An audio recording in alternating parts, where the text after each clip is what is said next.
ఇక్కడ చేస్తున్న వాళ్ళంతా నాన్ ప్రాక్టీసింగ్ అడ్వకేట్లని సర్టిఫై చేయడానికి నాన్ ప్రాక్టీసింగ్ ఫోటో తీసుకో నెలకు ఎంత ఒకసారి ఎంక్వైరీ చేసుకోండి. చెప్తాము వాస్తవంగానే నిన్న Seshadrini police station 3 town police station లో మ్యాన్ హ్యాండ్లింగ్ చేయడం వల్ల అతని పైన దాడి జరిగిందని కూడా అతనితో పాటు వెళ్ళిన వాళ్ళు కూడా చెప్తున్నారు.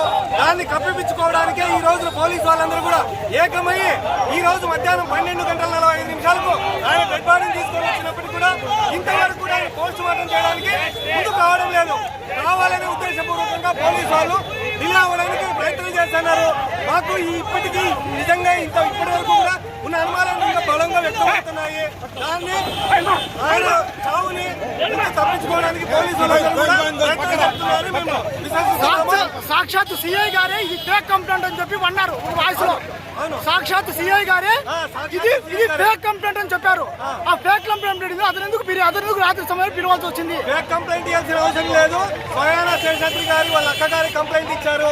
ఆయనతో పాటుగా నిన్న పోలీస్ స్టేషన్కి వెళ్ళినప్పుడు కూడా ఆయన జూనియర్లు ఇద్దరు కూడా దామోదరు రాము ఇద్దరు కూడా ఆయనతో పాటే ఉన్నారు.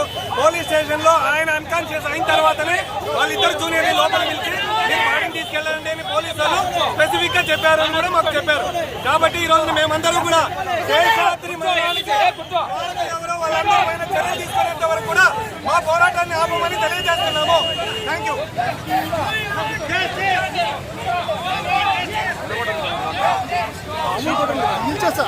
అనంతరం జై భీమ్.